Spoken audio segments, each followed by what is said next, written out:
Assalamualaikum, bersama lagi kita dalam OBTV. Seperti biasa, OBTV hanya bersiaran daripada rumah sahaja. Betul tu Pika, macam biasa OBTV akan sajikan dua kisah menarik kepada netizen dekat rumah. Kisah pertama tu tentang apa, Ira? Kisah pertama kita nak kongsi mengenai setelah sekian lama Langkawi dibuka. Kisah kedua apa tu, Ash? Kisah kedua mengenai perkahwinan dibuat secara drive-thru sahaja. Dengar macam pelik kan? Tetapi kalau korang nak tahu lebih lanjut lagi, jom kita layan OBTV. Jom.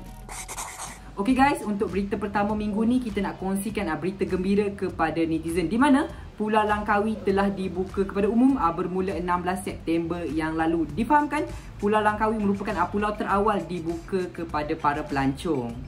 Cakap pasal Langkawi ni kan, rindu betul lah dekat Langkawi tu. Ira nak tanya dekat awak sikit, awak tak nak pergi cuti ke? Ikutkan hati memang nak sangat pergi. Dah lah tiket murah. Tapi saya macam tak ready lagi lah nak pergi jauh-jauh ni. Sebab mesti penuh orang kan. Takut bila dekat-dekat ni. Buat masa ni biarlah saya jalan-jalan dekat kawasan perumahan saya dulu. Gitu. Bagus juga tu, Ira. Sebab apa, kalau awak bosan jalan kawasan rumah awak, jalan kawasan rumah saya kan. Tapi menurut laporan, daripada 2,528 orang yang ke Langkawi pada hari pertama, sebanyak 5 kes positif telah dikesan. Jadi susulan daripada itu, di Twitter mulalah trending Langkawi. Sebab rata-ratanya meluahkan rasa bimbang jika projek perintis gelembung pelancongan domestik ini gagal. Okey, menurut individu yang bakal ke Langkawi, mereka berharap agar pintu masuk ke Pulau Langkawi dikawal rapat oleh pihak berkuasa. Selain dari itu, seorang pengguna Twitter juga mendakwa bahawa dalam feri tiada penjarakan sosial dan sebagainya. Bagi saya, setiap individu yang ingin pergi melancong lah kan, harus mempunyai rasa tanggungjawab dan tidak pentingkan diri sendiri. Yang paling penting, buat swab test dulu. Pastikan diri itu negatif. Dengan pembukaan Langkawi ini, kita diharap agar memberi sinar kepada destinasi pelancongan ini agar kembali pulih. Tapi apa-apa pun saya harap sangat kerajaan agar bukalah untuk kami ni balik ke kampung. Dah lama dah rindu dah mak bapak ni. Gitu, tiba nak marah kan. Okey guys, sebelum kita kongsikan berita yang seterusnya, saya nak tanya dekat Ira seorang je lah. Sebab saya nak tanya dekat Pika, dia dah ada syuben. Okey Ira, apakah atau bagaimanakah majlis yang Ira idamkan kalau masa perkahwinan nantilah? Saya tanya, dia tahu bukan saya nak masuk line. Tidak.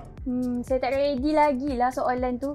Tapi kan Ash, kalau boleh lah, saya nak yang simple-simple je. Yang penting sah. Tapi kan cakap pasal majlis perkahwinan ni, ingat lagi waktu kecil-kecil tu, kalau hujung minggu je wajib pergi kenduri. Time tu lah nak jejak kasih, jumpa kawan-kawan, jumpa family. Dan yang paling best, makanan dia ada nasi tomato, nasi minyak, ayam merah. Dan yang paling saya suka bila dapat goodies bag macam-macam dalam tu. Hei Najmi, awak ni kalau cakap pasal makanan memang terus buat saya lapar. Tapi nak buat macam mana sekarang, tak ada kenduri. Tapi kan cakap pasal ni, saya rasalah kepada bakal pasangan yang nak kahwin, boleh buat kaedah seperti mana kisah yang kami kongsikan ini, di mana mereka berkahwin menggunakan kaedah drive-thru. Sampaikan viral di TikTok mengenai pasangan pengantin ini yang memberikan dogi dan makanan secara pandu lalu sahaja. Seorang pengguna TikTok dikenali sebagai Fatin menceritakan pengalamannya menghadiri sebuah majlis perkahwinan secara pandu lalu ataupun macam Pika tadi cakaplah, drive-thru. Tambah Fatin, setiap tetamu yang hadir perlu beratur di dalam kereta masing-masing dan perlu menunggu giliran untuk tiba di hadapan pintu rumah pengantin. Alah, macam biasa korang pergi dekat nak beli makanan segera tu. Mengulas lebih lanjut, wanita ni menjelaskan yang tetamu yang hadir hanya boleh tengok pengantin dari dalam kereta je.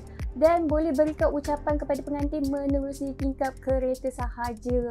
First time saya dengar ni, unik betul. Kalau kata unik tu memang unik, Ira. Kalau tengok dekat ruangan komen pun, rata-rata netizen kagum dengan majlis yang dijalankan. Rata-rata menjelaskan yang majlis tu memang lain daripada yang lain dan agak rare. Maklumlah, dah lama tak makan nasi minyak kan?